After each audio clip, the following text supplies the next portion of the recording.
फिर किन्हीं का प्रश्न है कि महाराज जी, अगर कोई व्यक्ति मांस का सेवन करता है, मांस का सेवन करते हुए कृष्ण भक्ति कर सकता है, मांस मीट खाने की आदि हो, क्या पहले मीट छोड़ना पड़ेगा? तभी निश्चित छोड़ना पड़ेगा। हमारे मंदिरों में इतना विचार किया जाता है कि ठाकुर जी के कई मंदिरों में सेवा में टमाटर का भी भोग नहीं लगता। क्यों? क्योंकि उसका स्वरूप अच्छा नहीं है।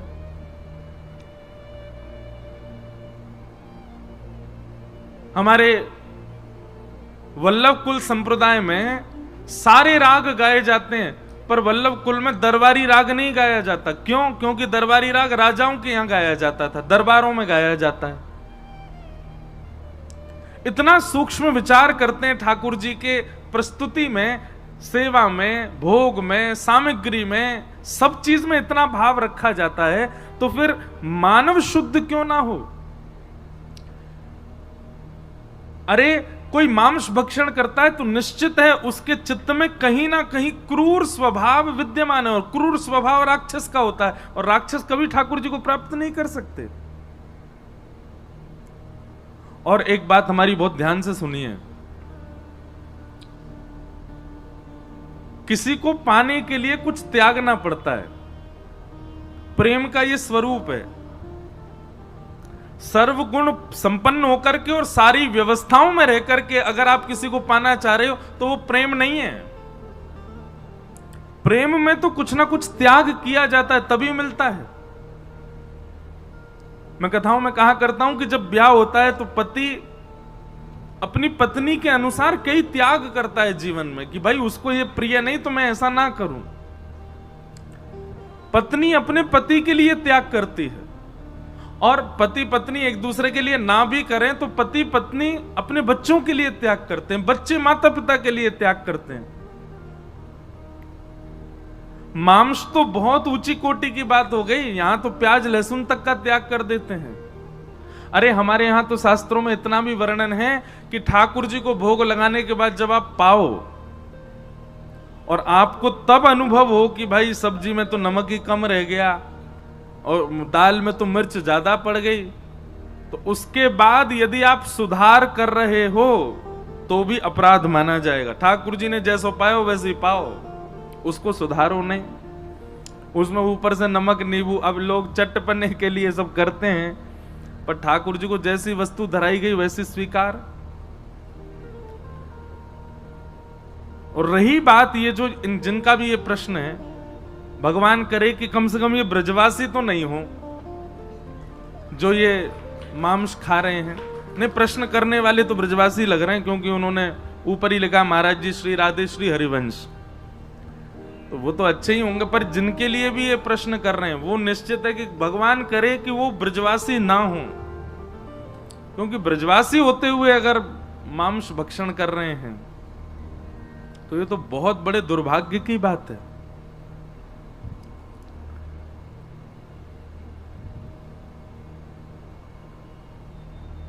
जो व्यक्ति जमीन पर पड़ा है ना, वो कितनी भी करवटें ले ले गिरेगा नहीं, क्योंकि पहले ही गिरा पड़ा है। पर जो बिस्तर पर सोया होता है वो करवट ले तो नीचे गिर जाता है।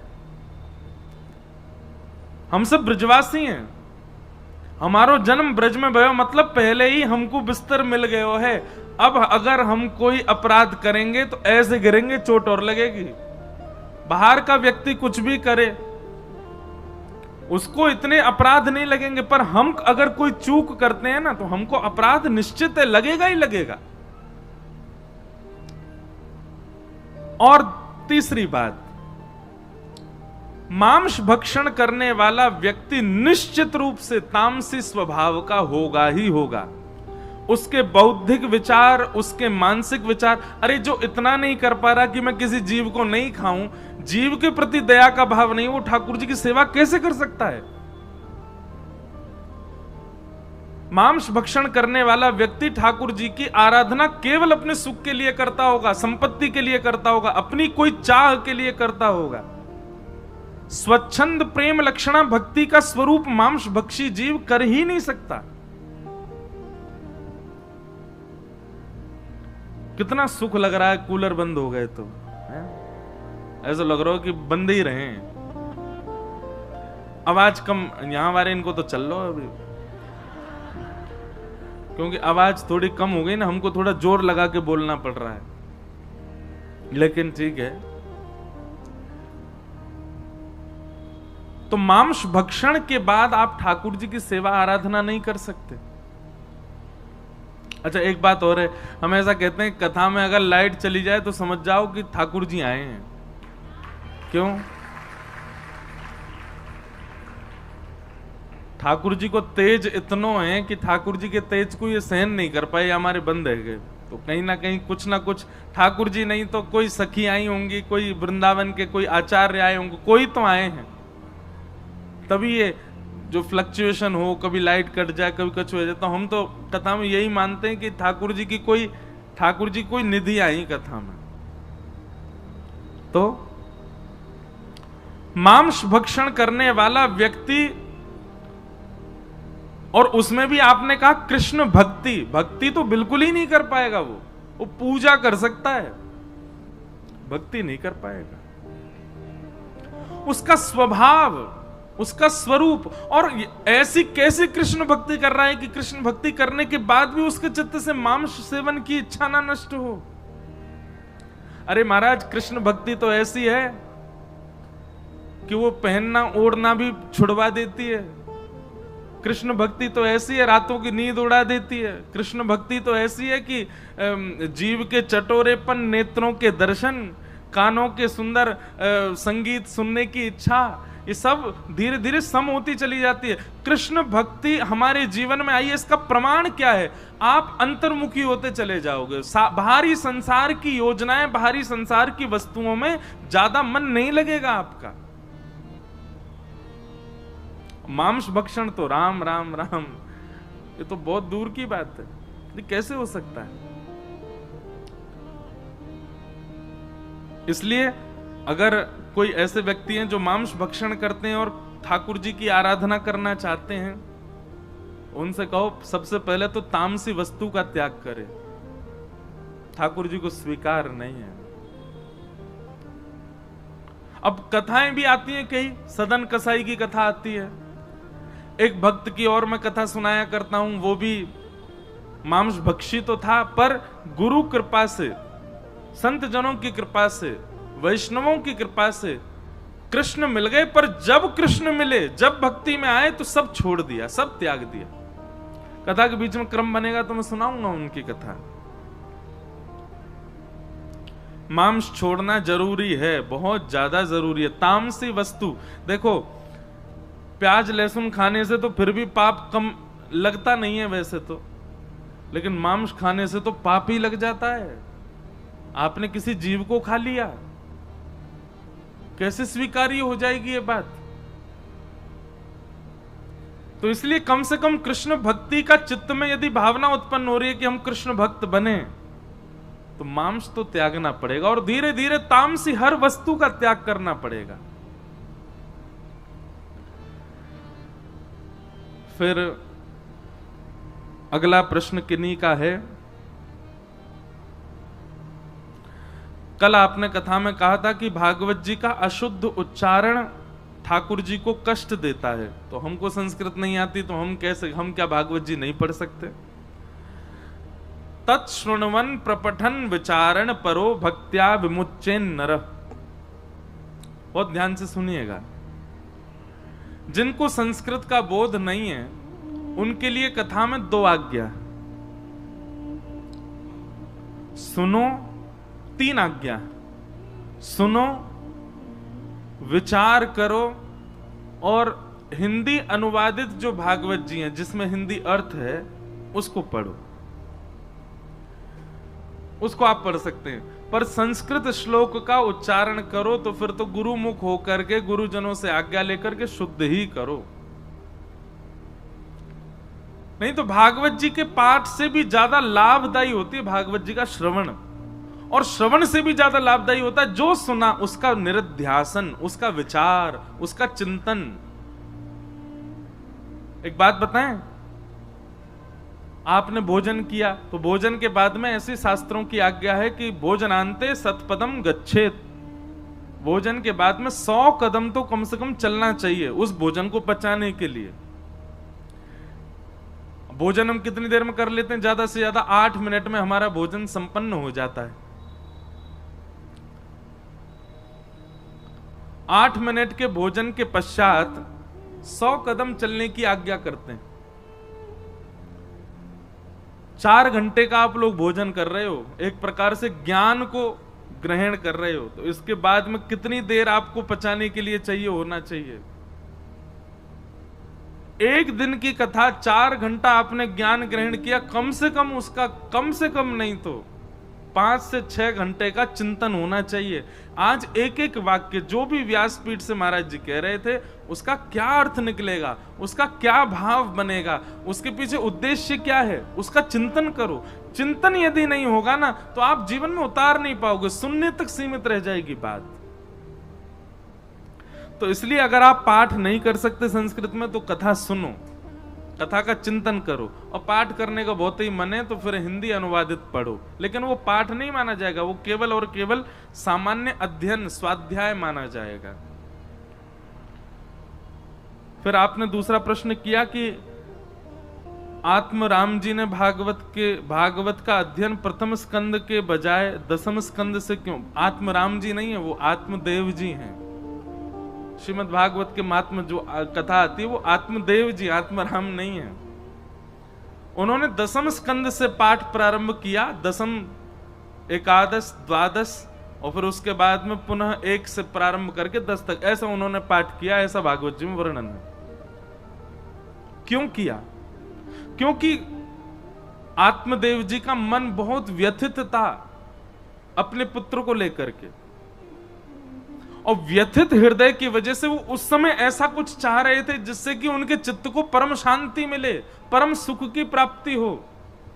और श्रीमद् भागवत में परम शांत, परम सुख, परम आनंद प्रदायन तो तब होता है जब ठाकुर जी प्रकट होते हैं, और वो दसम स्कंद में होते हैं। तो इसलिए श्री आत्मदेव जी ने अपने हृदय को पहले शांत करने के लिए, क्योंकि अशांत हृदय को यदि ज्ञान प्रदान करोगे तो अशांत हृदय और ज्यादा व्यथित हो जाएगा, स्वीकार नहीं कर पाएगा। इसलिए आत्मदेव जी ने पहले नंदोत्सव की कथा को पढ़ा, कृष्ण लीला को सुना। कृष्ण लीला नंदोत्सव सुनकर के मन में प्रसन्नता उत्पन्न हो गई, आनंदता उत्पन्न हो गई। जब वे आनंद में भर गए, तब दसम, एकादश, द्वादश, 3 स्कंद बाद के करके फिर प्रथम से लेकर के नवम तक का पाठ किया। इसलिए आत्मदेव जी ने पहले दसम स्कंद का पाठ किया। फिर आपका तीसरा प्रश्न है, महाराज जी अगर कथा में आने का बहुत मन हो तो क्या हम माता पिता से झूठ बोल करके या बिना बताए आ सकते हैं, क्योंकि वे आज्ञा नहीं देते?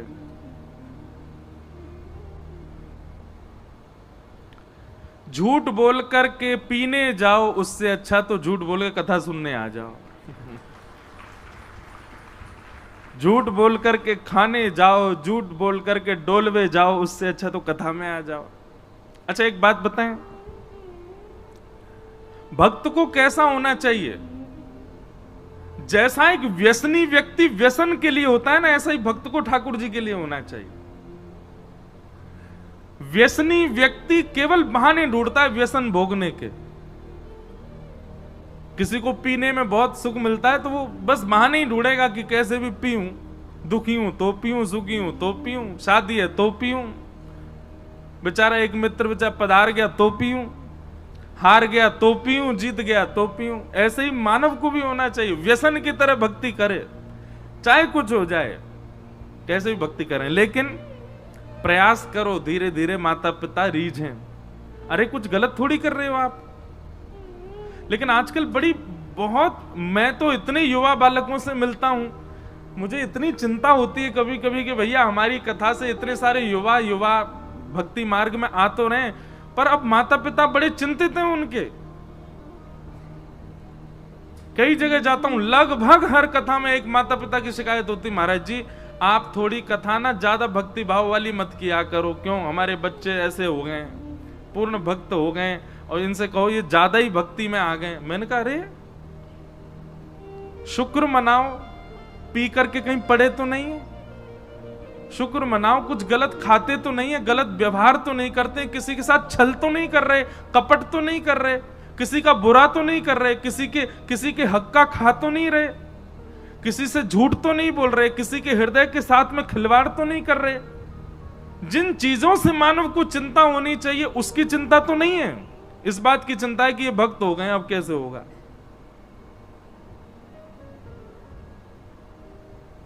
क्षमा कीजिएगा, अगर आपको इस बात की चिंता है, माता पिताओं को बोल रहे हैं, इस बात की चिंता है कि हमारा बालक भक्त हो गया, अब कैसे चलेगा,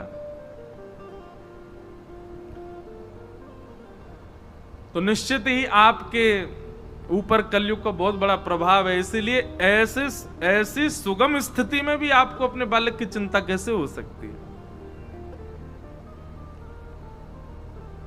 लोग बात कहते हैं कि थोड़ा बहुत महाराज जी आज के परिवेश में भी रहना चाहिए ना, आज के अनुरूप भी रहना चाहिए, कलयुग के प्रभाव से भी थोड़ा प्रभावित होना चाहिए। एक बात ध्यान पूर्वक सुनिएगा, ये थोड़ा प्रभाव और कम प्रभाव और ज्यादा प्रभाव नहीं होता, दो ही होते हैं, या तो पूरा प्रभाव या फिर बिल्कुल नहीं। ये थोड़ा इधर थोड़ा उधर ये वाला काम नहीं चलता है। यहां पे कभी कभी पी लेते हैं, वैसे तो हम खूब भक्त हैं, कभी कभी चल जाता है काम। ये कभी कभी वाला, ये थोड़ा थोड़ा और कम वाला काम नहीं होता है। यहां पे अगर कलयुग का प्रभाव होगा तो तनिक से भी अधिक हो जाएगा। आपने एक जगह भी कलयुग को स्वीकार किया तो पूरा पूरा कलयुग आपके पास आएगा, पूरे परिवार के साथ आएगा। इसलिए यदि कोई वैष्णव भाव में आ रहा है तो आप चिंतित मत होइए। और दूसरी बात हमारी बहुत ध्यान से सुनिएगा, वैष्णव भाव में आप अपनी इच्छा से नहीं आते, बच्चे अपनी इच्छा से नहीं आते, किसी वक्ता के सुनाने से नहीं आते। हम तो हजारों लाखों लोगों को कथा सुना रहे हैं, सभी वैष्णव क्यों नहीं हो रहे? हजारों लोगों में से गिनती के 4 या 5 बालक वैष्णव बन रहे हैं। इसका मतलब क्या है? वो अपनी इच्छा से वैष्णव नहीं बने, मेरी कथा सुन के वैष्णव नहीं बने, आपकी इच्छा से वैष्णव नहीं बने। किशोरी जी चाहती हैं वही वैष्णव बनता है, ठाकुर जी जिसको स्वीकार करते हैं वही वैष्णव मार्ग में आता है। रावण सब जानता था, सारे वेद पुराण सब पता थे उसको, संस्कृतज्ञ था, महादेव का रोज अभिषेक करता था, सब कुछ जानते हुए वैष्णव नहीं बन पाया। और वहीं जटायु जो एक मानव भी नहीं है, एक पक्षी के स्वरूप में है, लेकिन राम जी ने स्वीकार किया, बन गया वैष्णव। ठाकुर जी ने अपने हाथ से उसका अंतिम संस्कार किया। तो ये बात कहीं लिख लीजिए, हम तो खूब कथा में कहते हैं, एक बार भी यदि ठाकुर जी आपको प्रिय लग गए हैं, एक बार भी ठाकुर जी की कथा में 1 मिनट भी आपका मन लग गया है, भगवान का संकीर्तन कोई बढ़िया लग गया है, किसी भी रूप से वृंदावन वासी आपको प्रिय लग गए हैं, ठाकुर जी का प्रसाद प्रिय लग गया है, तो बस ये समझ जाना वो आपको प्रिय नहीं लगा है, उस समय ठाकुर जी को आप प्रिय लग गए हो, आप ठाकुर जी को भा गए हो, इसीलिए आपके चित्त में ऐसा भाव आ रहा है। तो भैया माता पिताओं से हमारी हाथ जोड़ के प्रार्थना, बच्चों की बिगड़े ना इसकी चिंता करो। हमारे बच्चे भक्त बन रहे हैं इसकी चिंता मत करो, कथा सुनने जा रहे हैं इसकी चिंता मत करो। हाँ, बच्चों से भी हमारी प्रार्थना कि कहीं एग्जाम से बचने के लिए कथा में आ रहे हो, अपनी पढ़ाई लिखाई कर्मों से बचने के लिए आ रहे हो, तो भैया ने थोड़ा सा अपराध है, इसका कोई पाप नहीं लगेगा, लेकिन पहले अपना वो क्रिया जो है उसको पहले पूरी कर लो। तो माता पिता से झूठ बोल के कथा में आ सकते हैं, कोई दिक्कत नहीं, पर प्रयास करना कि धीरे धीरे वो मान जाएं। फिर एक महाराज जी आपसे छोटी सी विनती कि श्री यमुना जी के विषय में थोड़ा वर्णन करें कथा में।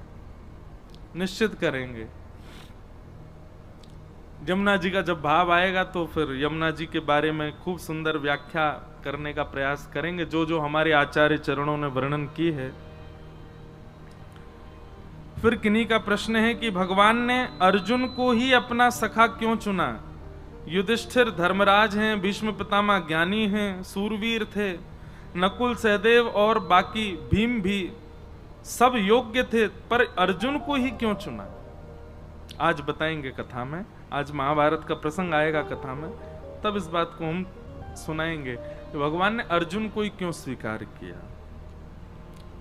अच्छा, एक बात और है कि अर्जुन से भी श्रेष्ठ एक और मित्र है भगवान का, उसका नाम क्या है? उद्धव। अर्जुन के बारे में पूरी दुनिया जानती है कि अर्जुन भगवान का प्रिय मित्र है, पर अर्जुन से भी अति प्रिय ठाकुर जी को उद्धव है। इस विषय में हम आज महाभारत का थोड़ा प्रसंग आएगा, तब चर्चा करेंगे। बोलो वृंदावन बिहारी लाल की जय। कल हम आप सब लोगों ने श्रवण किया कि किस प्रकार सौनक आदि ऋषियों के प्रश्नों के उत्तर में भगवान सूत जी कथा सुना रहे हैं, और सूत जी कथा सुनाते हुए भगवान के अवतारों का वर्णन करते हैं। अवतारों के वर्णन के पश्चात सूत जी ने भागवत जी की रचना कैसे हुई इस विषय को बताया। बहुत ध्यानपूर्वक सुनिएगा सब लोग।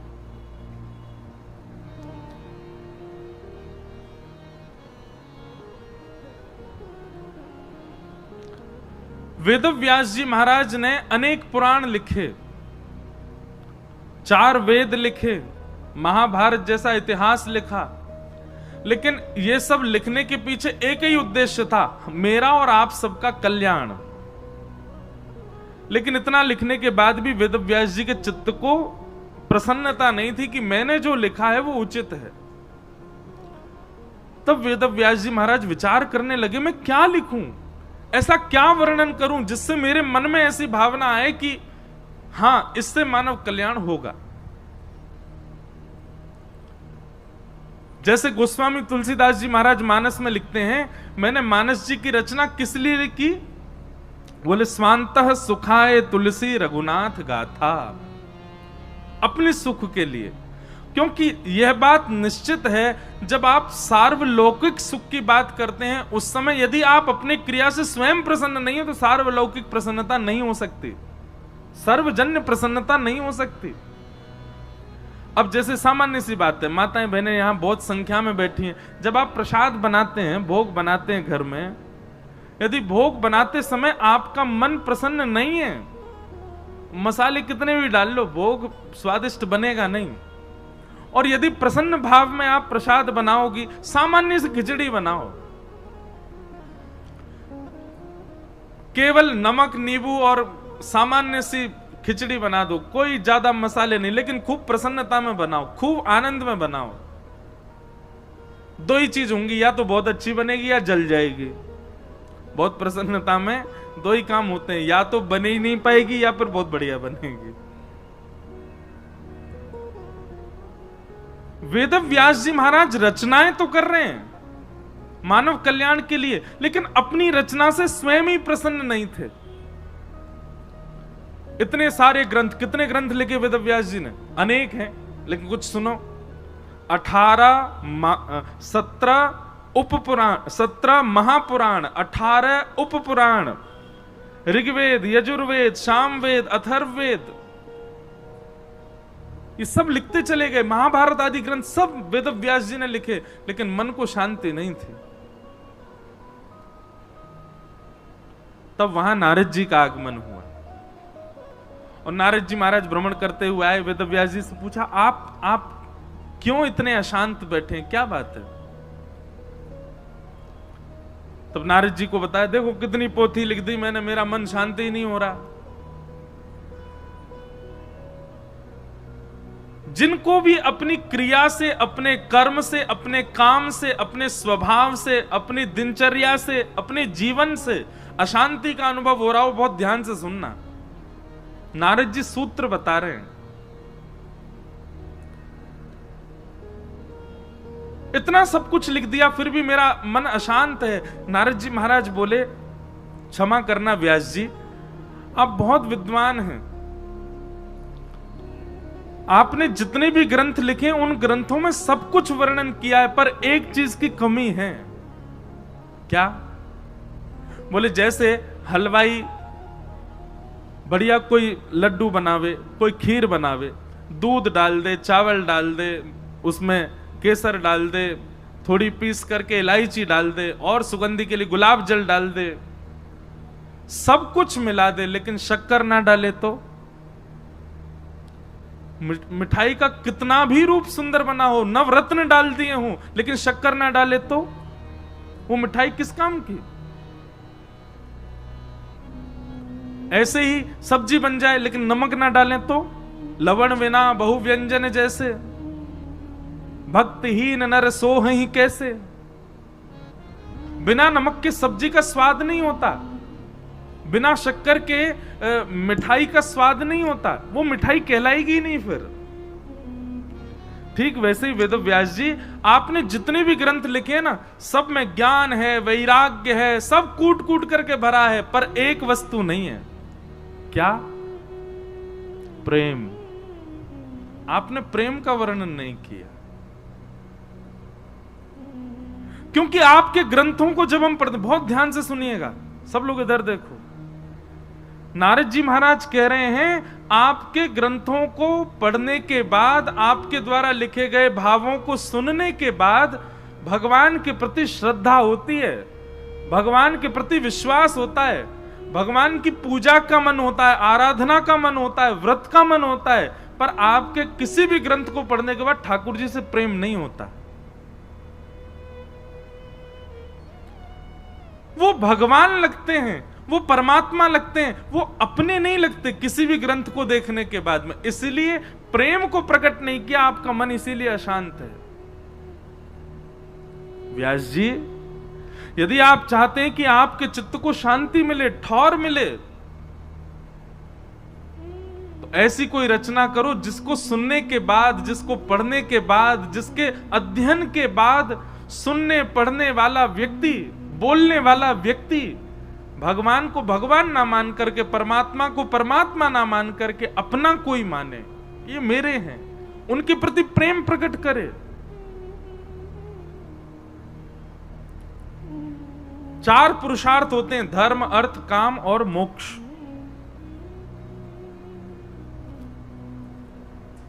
ये चार पुरुषार्थों में रहने वाला व्यक्ति इन चारों में ही लिप्त रहता है। धर्म कैसे करें, अर्थ कैसे कमावें, कामनाओं की पूर्ति कैसे करें, और मरने के बाद मोक्ष कैसे प्राप्त करें। बहुत ध्यान से सुनियो। परंतु वेदव्यास जी, पंचम पुरुषार्थ का नाम है प्रेम। और जब व्यक्ति पंचम पुरुषार्थ के अधीन हो जाता है ना, तो ये चारों पुरुषार्थ उसके समाप्त हो जाते हैं, चारों पुरुषार्थ उसके वहीं विश्राम ले लेते हैं। प्रेम का आदि हो गया, फिर उसको किसी और वस्तु की चिंता नहीं है।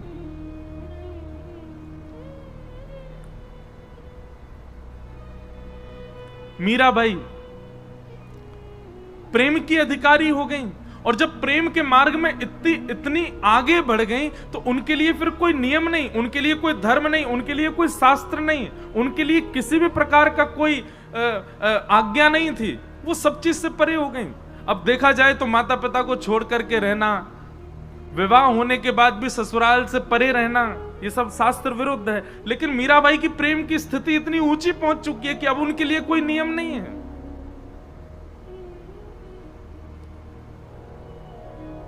कभी कभी मैं अपनी कथा में सुनाया करता हूं, मीराबाई जैसी एक भक्ता और हुई, करमेती बाई। करमेती बाई तो उसी दिन घर छोड़ के चली गई जिस दिन बारात आ गई थी सामने, दुल्हा चढ़ के आया घोड़ी पे।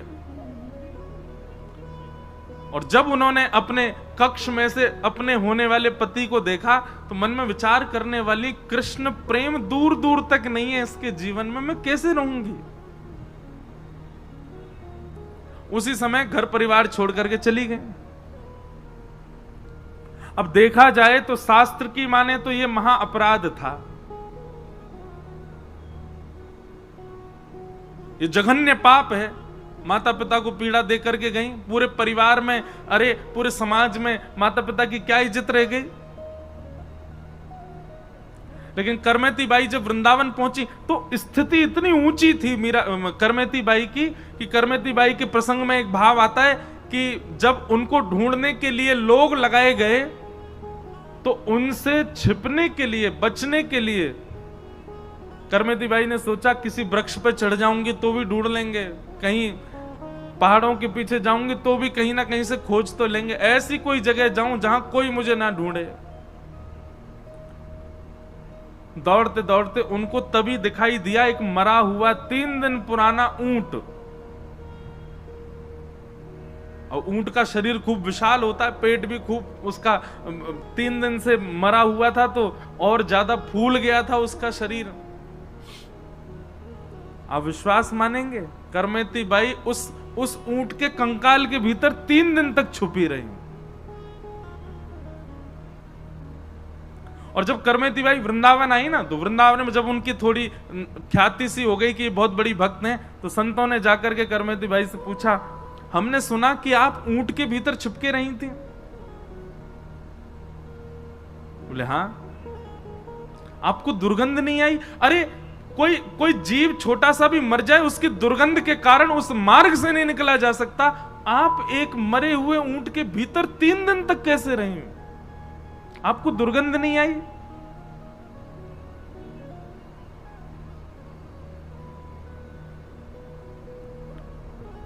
करमेती बाई का उत्तर बहुत सुंदर था।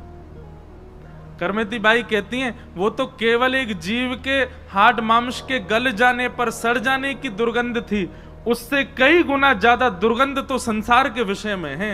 जिस दिन संसार के विषय में दुर्गंध आने लग गई ना, उस दिन ये सामान्य से दुर्गंध नहीं लगेंगी।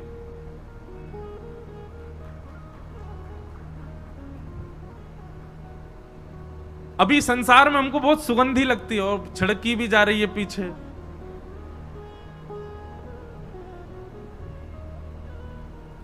संसार के विषय बहुत अच्छे लगते हैं,